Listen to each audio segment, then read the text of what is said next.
자, 오늘 이 출애굽기 29장은요 우리에게 주는 영적인 교훈, 또 제목을 주라고 하면 제사장의 직무 수행의 자세. 여러분, 사실은 우리가 신앙생활에 이 자세라는 단어 여러분 꼭 기억하세요. 태도, 그런 말 하잖아요. 학생이 공부할 때도 태도. 제가 옛날에 여학교 수학을 가르쳤었는데 거의 30%는요, 거의라고 하면 이상하고 30%는 그냥 책상에 엎드려 자요, 그냥. 근데 야, 일어나 수업 들어야지. 그러면 내가 참 그렇게 하고 싶지만 그렇게 할 이유가 없어요. 그렇게 깨워봤자 알아듣지 못하는 거, 그 깨워야 뭐예요? 그냥 푹 자는 게 낫지. 차라리 사고 안 치고. 이해가 좀 되시나요? 어떤 영어 선생님도 그런 말을 하더라고. 애들이 기초가 없는데, 문법도 아무도 모르는데 그냥 영어를 막 가르치면 애들이 알 수가 없어. 여러분, 예를 들어서 알파벳도 모르는 애들한테 뭘 가르칠 수 있겠어요? 수학도 마찬가지예요. 공식을 모르고 기초가 안 돼 있으면 아무것도 안 돼요. 이해가 안 되고 하나만 하거든요. 신앙생활도 가장 중요한 거예요. 기본을 아셔야 돼요. 아멘하죠? 자, 내가 얘기하고자 하는 건 그것이 중요한 게 아니고 태도. 엎어져 누워 있으면 그 나돌아가지만 사실은 가르치는 선생님 입장에서는 엄청나게 스트레스고 속상하고 자존심 상하고 저 그렇잖아요. 여러분 몰라서 그렇지, 설교 시간에 여러분 뒤에서 자꾸 핸드폰 만져갖고 막 설교 시간에 그랬더니 막 이러고 계속 그러는 분들이 가끔 한두 명씩 보여요. 옆에 쳐다보지 마요. 그냥 모른 척 할게요. 참 아주 속상해요. 속상해. 그리고 또 주무시는 분 있고 솔직히 솔정하다고요. 그냥 아멘 하면 얼마나 이쁜지 몰라요. 할렐루야. 이해하시면 아멘 하시죠. 마찬가지예요. 여러분, 자세, 태도가 좋아요. 여러분, 환자가 병원에 가서 의사 앞에 가서 팔짱 끼고 나서 어디 아픈데요? 어디 아파? 알아 맞춰봐요. 그것도 몰라요? 아프니까 왔죠. 뭐 이런 식으로 태도가, 자세가 그러면 아주 그냥 주사 한 대 맞고 10대를 막 왕주사를 두드려 패고서는 집에 가라고 그럴 거야 아마. 그러고 싶지 않겠어요? 똑같아요.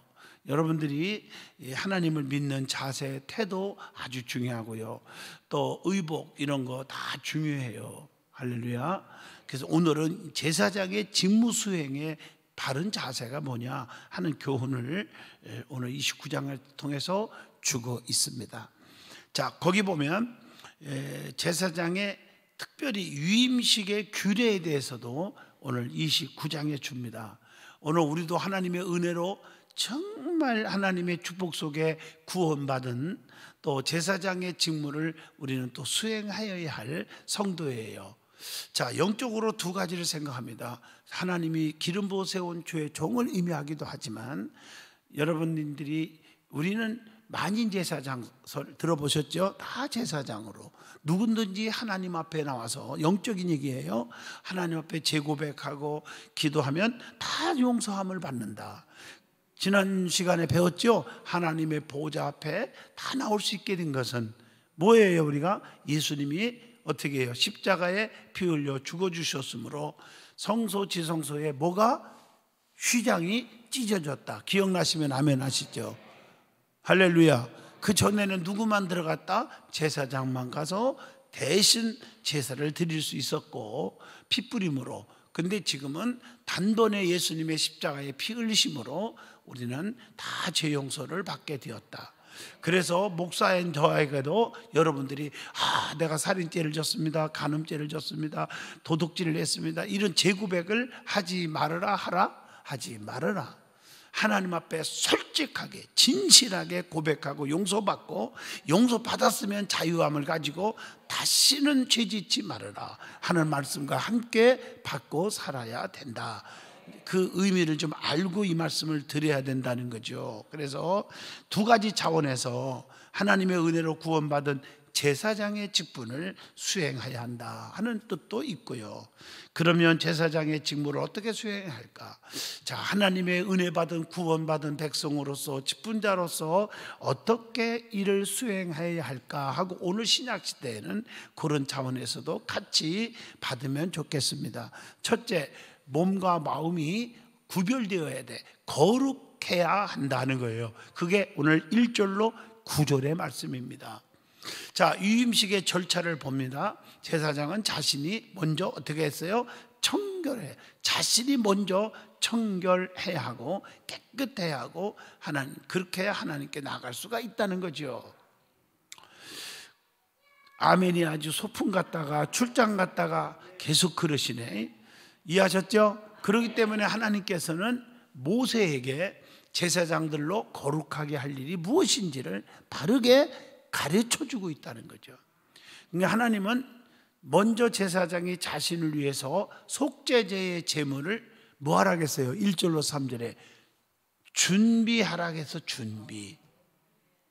준비하라. 여러분 오늘날도 마찬가지예요. 하나님 앞에 제사, 오늘날 예배를 드릴 때도 그냥 시간 됐네 하고 그냥 건성으로 앉아 있는 것보다 준비하는 자세가 중요한 거예요. 이해하죠? 성경도 읽고 찬송도 부르고. 우리가 지금 예배 전에 제가 강단에 서기 전에 찬양팀들이 찬양을 좀 몇 분 하잖아. 더 찬양하고 또 통성기도 하고 모든 예배가 지금 그렇게 바뀐 거 아시죠? 대예배도 마찬가지죠. 그렇게 하고 그리고 준비한 다음에 예배가 딱 시작할 때 하나님은 영이시니 예배하는 자가 영과 진리로 예배할지니라 이렇게 하고 시작하지 않았습니까? 준비가 중요해요. 준비. 마태복음 25장에 슬기로운 다섯 처녀가 기름을 뭐 했어요? 준비해서 신랑을 맞이할 수가 있었어요. 준비가 중요해. 준비가 모든 게 그래요. 학생이 준비한 만큼 성적이 오르는 거예요. 준비하지 못한 사람은 안 올라요. 이번에 그 대학원 제가 지금 교수로 강의를 하는데 레포트 숙제를 해갖고 좀 다 들어요. 전부 학생들이 막 들어와 이메일로. 그래서 제가 이제 시간 날 때 보려고 하면 보면 준비한 학생과 그냥 건성으로 어머나 날짜 다 됐네. 그러고 막 그냥 책을 서평을 하라고 했는데 그냥 대충 그냥 쓰는 학생하고 차이가 엄청나게 나요. 무슨 말인지 알죠? 열심히 준비해서 쓴 학생은 A+, 조금 못 미치면 A, 그래도 못 미치면 B학점, C학점, 안 되면 F 이렇게 줘야 되겠죠. 어쨌든 간에 준비한 사람이 좋은 성적을 받는 거고 준비한 사람이 또 인정을 받고 상을 받는 거고 실력도 향상되는 거 아니겠어요? 준비. 자, 우리가 오늘도 몸과 마음이 거룩해야 된다. 이게 준비예요. 제사장은 자신이 먼저 청결하고 깨끗해야 나갈 수가 있다는 거예요. 자, 근데 그 속죄제의 제물을 준비하라. 하나님 앞에 드리는 헌금도 그냥 추수감사절 이제 마지막 주일날 드리겠죠. 우리 교회는요. 모든 예물 같은 것도 미리미리 기도하면서 내 형편 사정 아시는 아버지 아시죠? 하면서 정성껏 준비한 사람이나 내가 가졌으니까 뚝 떼어서 조금 이렇게 드리는 거나 남들이 보면 내가 헌금한 액수 절대 못 따라오겠지 나 많이 했어 이런 그건요 하나님이 하나도 안 받으셔요. 아멘. 과부의 엽전 2개지만 얼마나 준비했어요. 전 재산을 털었어요. 그걸 드렸을 때 제일 많이 바쳤다 하고 칭찬을 듣게 된 거 아니겠어요? 오늘도 여기 보니까 속죄제의 제물을 준비하라 이렇게 1절로 3절에 가르쳐 주면서 그리고 여기 보니까 두 번째 4절로 9절에 쭉 나옵니다. 두 번째는 해방문에서 뭘로 씻어? 물로 깨끗이 씻고 세 번째로는 뭘 입었어요? 거룩한 옷을 입고 네 번째 머리에 기름을 부으라 이렇게 4절로 9절에 단계적으로 다 가르쳐 주고 있죠. 이렇게 해서 제사장의 직분이 맡겨졌다는 것을 볼 수가 있습니다. 아무리 깨끗하고 값진 재료로 만든 예복이라 할지라도 그 자체로는 절대로 거룩하지 않습니다. 아멘이죠. 성막도 그렇고 아론이나 그 아들들도 마찬가지라고 봅니다. 거룩할 수가 없다는 거예요.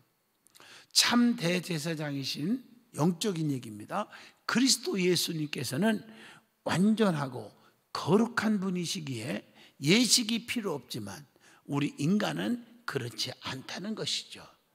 그러므로 제사장은 거룩하신 하나님께로 나아가는 자이므로 나 자신이 먼저 거룩하고 정결해야 한다, 그 말씀이에요. 이해가 되시면 하면, 하나님을 섬기는 제사장의 자격은 뭐가 거룩입니까? 몸과 그리고 뭐요? 마음이 거룩이라는 것입니다.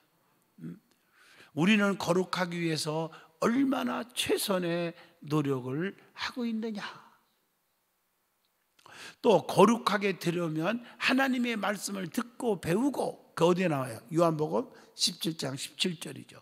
그리고 디모데전서 4장 5절 간절하게 열심히 기도해야 하는데, 자, 얼마나 우리는 열심히 말씀을 듣고 배우고 기도하고 행하고 있었느냐 하는 질문을 저와 여러분에게 던져주고 있다는 거죠. 자, 오늘 여기 말씀, 제사장의 직무를 어떻게 수행해야 하느냐. 자, 두 번째입니다. 10절의 본문에서 답을 줍니다. 먼저 하나님의 은혜를 덧입어야 한다. 제가 여러분들에게 누누이 강조한 말씀들이 있죠. 은혜를 받고 신앙생활 하는 거와 은혜 받지 않고 신앙생활 하는 거는 하늘과 땅이라는 거죠. 여러분, 사업을 시작할 때도요, 기도 많이 하고 은혜 충만히 받고 시작하는 거, 장가가고 시집가는 것도 그냥 가는 게 아니에요. 기도 많이 하고 은혜 충만 받고 장가가고 시집가야 가정이 행복한 거예요. 아멘이. 어제 출장 가지 않았죠? 이해하셨어요? 모든 게 그거예요. 은혜 받고 하라는 거예요. 이 말 속에는 성령 충만 받고 하라는 말은 하나님이 무엇을 하든지 어디를 가든지 그 사람은 도와준다는 거예요. 요셉이 하나님의 사람으로 하나님의 은총을 받은 사람이기에 그가 어떤 환경이든지 가는 곳마다 발걸음마다 어떻게 했어요? 형통이잖아. 잘 되잖아요. 맞잖아요. 종으로 보디발의 집에 팔려갔어도 가정 총무가 되고, 누명 쓰고 감옥에 갔어도 감옥에서도 모든 것을 맡은 총무가 되고, 왕 앞에 갔어도 어떻게 됐어요? 하나님 역사하심으로 꿈을 해몽함으로 나라의 살림을 다 맡기는 총리가 되게 했고, 그러니까 나 어느 곳에 있든지 나 어느 곳에 가든지 늘 마음이 변하다. 깨달으면 아멘 하시죠? 이게 중요한 거, 이게요. 자, 제사장은 자신이 죄가 있으면 절대로 안 됐어요. 아론과 그 아들들은 죄인으로서 다른 사람을 위한 중보자로 제사장 직분을 감당할 수가 없는 거죠. 때문에 우선적으로 자기 자신이 먼저 하나님의 은혜를 체험하여야 한다는 것입니다. 자, 그러려면 자신이 하나님 앞에 용서받기 위해서 먼저 어떻게 했어요? 10절로 14절 뭐라고 했어요? 먼저 숫송아지로 속죄제를 드려야 한다 그랬잖아요. 속죄제가 뭐고, 속건제가 뭐고, 화제가 뭐고, 소제, 번제가 뭔지 이미 다 들었죠? 자, 이 책 한번 읽어보셔요. 한 권씩 무료로 다 드렸어요. 여기에 다 나옵니다. 아멘 하시죠? 예. 이것은 자신의 죄를 용서받기 위해서 했다는 거죠. 자기 자신의 죄를 먼저 용서를 받아야 돼요. 그 다음에 두 번째로는 16절로 18절입니다. 순양으로, 그 다음에 뭘 드려야 한다? 뭘 드려야 한다? 순양으로 번제를 드려야 한다. 번제. 번제는 무엇을 의미합니까? 번제. 이거 읽어온 사람들은 바로 알 텐데, 이 책을. 번제는 뭐예요? 제물을 몽땅 불을 태워서 올리는 제사예요. 완전한 뭐요? 헌신을 의미하는 제사예요.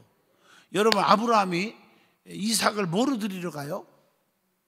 하나님 뭐로 바치라고 했어요? 모리아산에서. 번제예요, 번제. 여러분, 이게요, 가만히 잘 생각해 보세요. 그냥 그 엘리 제사장이 아들을 하나님 앞에 드리겠다. 뭐 또 성경에 보면 그 사무엘을 누구죠? 어머니가 한나가 소원하여 기도할 때 내가 잘 생각 안 날 때는 대답해 주면 내가 망신 안 당하잖아요. 누구? 한나. 아이, 고마워요. 진짜 생각이 이제 나네. 아유, 감사해요. 이 한나가 얼마나 간절히 소원하며 기도했어요. 그러면 아들을 주시면 어떻게 한다고요? 하나님 앞에 드리겠다. 그 말은 번제로 드리는 게 아니요, 그건요. 달라요. 하나님의 종으로 쓰임 받도록 헌신하는 자로 드리겠다, 이런 얘기고요. 또 아브라함이 이삭을 모리아산으로 드리러 간 것은 그거 아니에요. 번제로 드려라. 그게 자식을 칼로 쪄서 죽여서 불로 태워서 하나님 앞에 올리는 제사를 하라는 거예요. 그런데 그걸 순종하고로 가는 거예요, 아브라함이요. 100세에 난 아들, 기가 막힌 자식을요. 감동이 안 되나 봐요. 눈물겨워서 난 설교를 못 할 것 같은데 지금 맞잖아, 그죠? 그거 드리라 하는 거예요. 여러분 할 수 있어요? 한나가 사무엘을 주의 종으로 드리는 것도 그것도 3년 반 동안 생각해 보겠어요? 기도하겠어요? 그런 분들 고백을 내가 많이 들어봤어요. 새롭게 하소서 같은 들어보면 쉬운 게 아닌데, 맞죠? 예. 우리도 처음 하나님을 섬기기 위해서 부르심을 받을 때 하나님께 번제로 드려진 줄로 믿습니다. 하나님 앞에 희생의 제물로 받으시옵소서. 우리는 아직도 세상적인 방법으로 살고 있지는 않는가? 바쳐진 제물답게 행하고 있는가? 하는 질문을 던져보게 됩니다. 그리고 우리는 하나님 앞에 정말 희생, 온전한 헌신으로 하나님 앞에 물질을 드려본 적이 있는가 하는 질문입니다. 나는 TV를 보면서 나 지금 이름도 생각도 안 나고 금액도 생각 안 나지만 수백억인가 그걸 하나님이 아니지, 세상에 때 사회에 다 헌납한 분 있었죠. 놀래잖아, 놀래. 미국에도 마찬가지예요. 우리나라 돈으로 말하면 수천억, 수조를 다 헌납한 분들이 있어요. 참 그런 분들 한번 만나보고 싶어요. 좀 저분의 얼굴은 어떻게 생겼을까? 그 성품은 뭘까? 어떻게 자랐을까? 궁금해요. 저 감동도 되고요. 아멘이죠. 그런데 그런 세상적인 그 은혜 속에서 사니까 그걸 헌신도 하지만 우리 하나님의 은혜를 생각하면 만입이 있어도 어떻게 다 고백할 수 있겠어요? 아멘이죠. 그런 차원에서 헌신하고 있었는가 하는 질문을 던져봅니다. 세 번째로는 19절로 21절입니다. 다른 순양으로 화목제를 드려야 한다. 화목제가 뭔지 아시죠? 아멘 좀 해봐요. 제물의 남은 부분을 버리지 않고 성별하셨어요. 22절로 25절에 나옵니다. 우리도 내가 맡은 일을 누가 알아주지 않는다 해서 무가치하게 생각하지 말아야 한다 하는 의미도 주어지고 있습니다. 아무렇게나 여기지 말아야 한다 하는 뜻도 됩니다. 왜 그렇습니까? 하나님께서요 성별해 주셨기 때문인 거예요. 자, 네 번째는 26절로 28절입니다. 자, 거기 보면 순양을 요제, 거제로 드려야 한다 이렇게 말씀하고 있어요. 특히 아주 구체적이에요. 가슴은 요제, 가슴은 뭐요? 요제, 뒷다리는 거제. 이게 무슨 말이냐면 요제와 거제를 좀 잘 아셔야 돼요. 가슴은 요제, 그런데 요제는요 좌우로 흔들어서 받치는 거예요. 그 다음에 거제, 뒷다리는 거제로 하죠. 거제는 뭐냐? 상하로 흔들어서 받치라. 그러니까 이렇게 흔들어서 받치는 거예요. 아멘 좀 해요. 그 당시에 그렇게 했다니까요. 그러니까 동작과 움직임은요 부지런히 하나님을 섬긴다는 영적인 깊은 뜻을 우리에게 주는 거예요. 자, 좌우로 흔들고 그 다음에 상하로 움직여서 드리는 거예요. 움직이는 거예요. 영적인 얘기입니다. 바른 봉사와 바른 진정한 헌신은 부지런히 움직이고 활동해야 한다. 이해가 되시면 아멘 하시죠. 이걸 의미해요. 예수님께서는 주무실 시간도 없이 아주 바쁘시게 활동하셨음을 잘 알잖아요. 영혼을 구원하기 위해서 얼마나 우리는 피곤하셨나요? 우리는 예수님처럼 매사에 부지런히 활동하고 있는가 하는 질문을 저와 여러분에게 주고 있다고 봅니다. 자, 제사장의 직무를 어떻게 수행해야 되느냐? 자, 마지막 세 번째입니다. 29절로 46절까지 답이 있습니다. 매일매일 하나님 앞에 산 제물이 되어야 한다. 자, 아론이 유임받은 제사장 직분은 후손들에게만 대대로 계승되었습니다. 29절로 30절까지 보면 이러한 유임식 절차는 며칠간?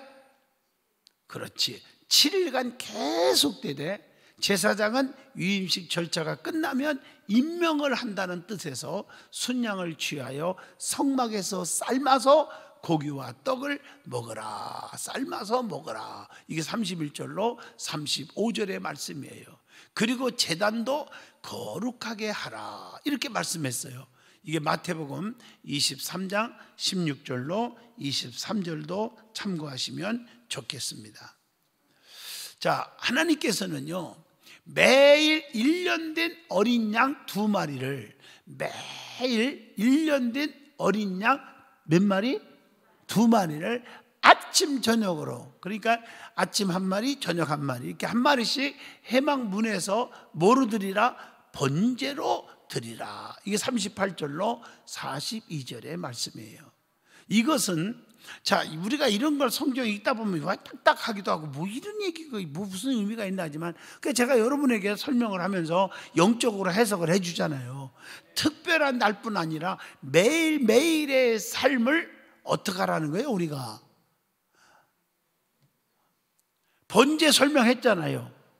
헌신, 완전 희생. 그러니까 매일매일 삶을 하나님을 향하여 헌신하는 것을 의미하는 거예요. 그러니까 로마서 12장 1절 보면요, 자, 너희의 몸을 하나님이 기뻐하시는 거룩한 산 제물로 드리라. 이는 너희가 드릴 영적 예배니라. 이렇게 말씀하고 있잖아요. 이해가 좀 되세요?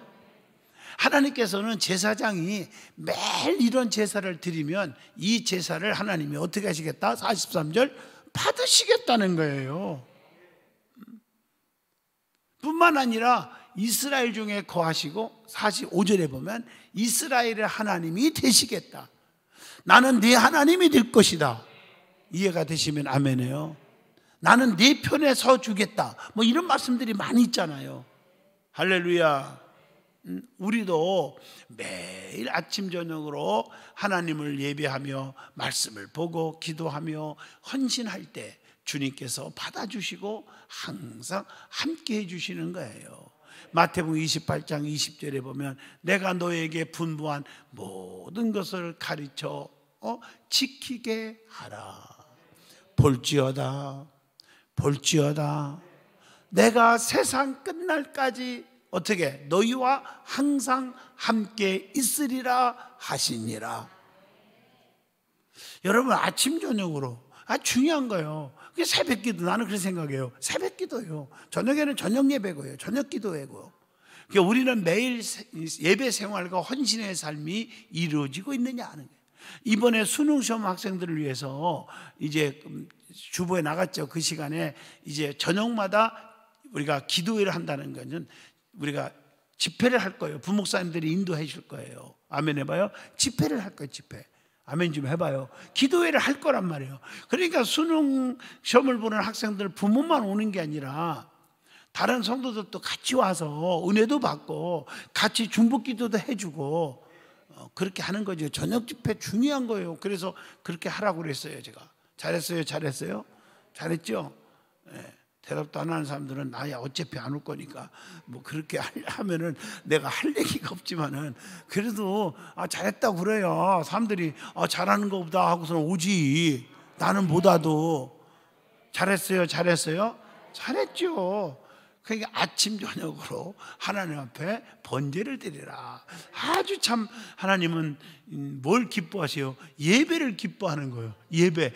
이거 보고 느끼는 거예요. 제사를 원하시고요. 제사를 원해요. 여러분, 그러니까 예배를 원하셔요. 번제를 원하시고요. 하나님 앞에 건성으로 뭐 하는 것보다 헌신하는 삶을 원하시는 거지요. 형식적인 신앙생활이 아니라. 자, 송아지는 아론의 죄를 지고 죽임을 당하였다, 이런 말씀도 있죠. 그렇다면 우리도 아론이 수송아지에게 죄를 전가했듯이 우리를 위해 죽으신 주님께 또 넘길 죄는 없는가? 하나님이 나의 죄를 다 뒤집어 쓰고, 이 말은 하나님 내가 이런 죄도 지고 저런 죄를 졌고요, 잘못했어요 하고 하나님 주님께 또 맡기는 거예요. 주님 나를 용서해 주세요. 주님이 짊어지시고 십자가에 죽으심으로 용서를 받는 거예요, 우리는요. 아멘. 아론이 짐승에게 행했던 안수는 죄가 전가되는 것을 의미한다. 이건 여러 번 제가 설명을 해서 아실 거예요. 할렐루야. 그래서 우리는 속죄함을 받는 거죠. 할렐루야. 자, 오늘은 제사장의 직무 수행의 바른 자세, 태도, 우리 성도들의 하나님을 향한 헌신의 자세, 바른 태도, 예배의 자세, 예배의 바른 태도에 대해서 깨달음을 받았습니다. 하나님 여러분과 함께 하실 줄로 믿습니다. 아멘. 자, 기도합니다. 하나님 감사합니다. 은혜 주셨습니다. 이 말씀을 평생의 삶의 도전기로 삼게 하시고, 기적의 하나님이 나의 하나님이며 축복의 하나님이 나의 하나님인데 우리는 하나님 앞에 번제를 드릴 수 있는, 우리 자신을 하나님 앞에 드려지는 귀한 성도들이 되게 하옵소서. 예수 이름으로 기도합니다. 아멘.